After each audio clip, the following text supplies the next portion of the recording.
Boat friends, as you can see, it's raining here in Duluth, Minnesota. I'm right next to the area lift bridge. We are going to watch probably the most famous active vessel on the Great Lakes, none other than the Arthur M. Anderson. Truly history in motion when we watch it going by us. One thing that's fun is when I have to grab my rubber boots and my raincoat, I know it's going to be a fun video for us. But I'm out here on the North Pier. You have Lake Superior in that direction, and that famous ship will be going by us, coming from this direction. Let me first show you a sneak peek of the ship. Let's take a look at marine traffic so I can show you where the ship will be going, and also the weather. Let's go. Take a look at the beautiful Anderson. As it goes by us, we're going to look at that forward pilot house, the steering pole, beautiful coloring on it as well. And the weather here in Duluth, as you could see, there was rain coming down. We have fog, 63 degrees. Visibility for the captain out on the lake, 2 miles. The Anderson will be leaving CN Dock right here, fully loaded with iron ore pellets, also known as taconite. It's going to go under the Blotnick Bridge through the harbor basin, and we are right over here by the visitor center on the North Pier in Duluth, Minnesota. It's going to go right through the canal out to Lake Superior on its way to Toledo. There's always cool things to check out when I'm down here by the pier. As I was walking, I noticed this sculpture that someone made out of the rocks from the shoreline. So let's take a moment to enjoy this unnamed artist's creation. Very cool.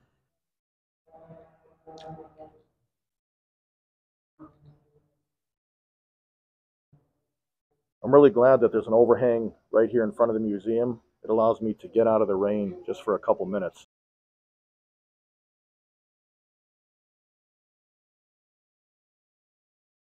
You can take a look in the distance, that hillside in Duluth. To the left over here, you can't really see it. The downtown skyline right there in the center part of the screen. But take a look at this huge puddle. A lot of you have walked in this area before. Almost like a mini little pond has been formed because of all of the rain. Well, let's walk up here. I'll give you a better view. You can see the beach down there. That's Park Point going all the way down. Showing you what's going on with the waves over there. Still pretty calm.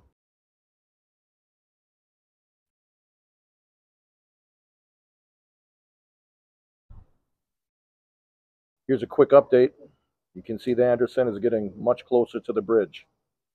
Take a look at these flags right next to the bridge. A little bit of wind out there for the captain today. Area lift bridge all the way up to its max height of 135 feet. Another thing that's cool is if you're visiting as a tourist, they have announcements on a speaker system outside of this museum that'll give you an update on the ships and other information too. There's also a sign outside of the doors that gives you a forecast of the ships that are coming and going.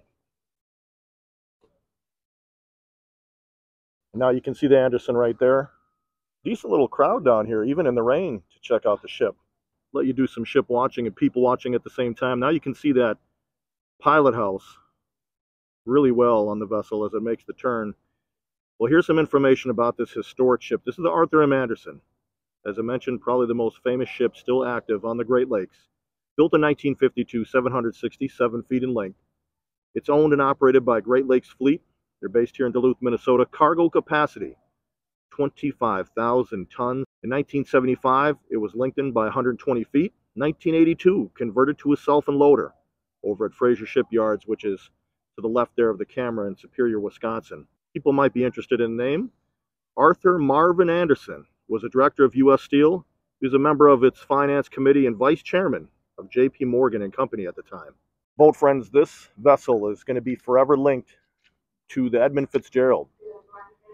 That terrible storm that we all know about that the Fitzgerald went down in 1975, this vessel was in it and was the closest ship in proximity to the Fitzgerald at that time. And when they realized that the Fitzgerald might be in trouble, this vessel, when the Coast Guard called, Captain Bernie Cooper was on this vessel, and he stepped up to the plate to go out to search for any possible survivors. Every time this vessel goes by me, I also see the Fitzgerald in the shadow of this beautiful ship.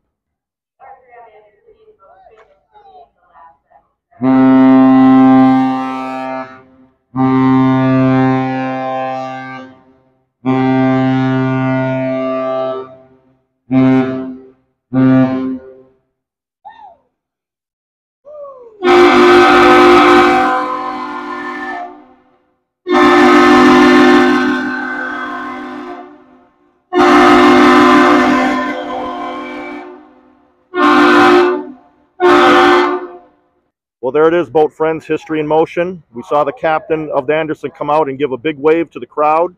Sitting low in the water, as you can see, full of iron ore pellets, aka taconite. What a beautiful vessel. You can see the fog in the background in the Duluth Harbor Basin.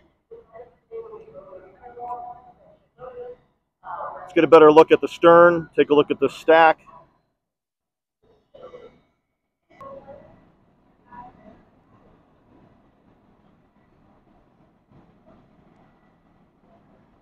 As this vessel heads out to Toledo, it goes without saying that we wish the captain and the crew a safe voyage out.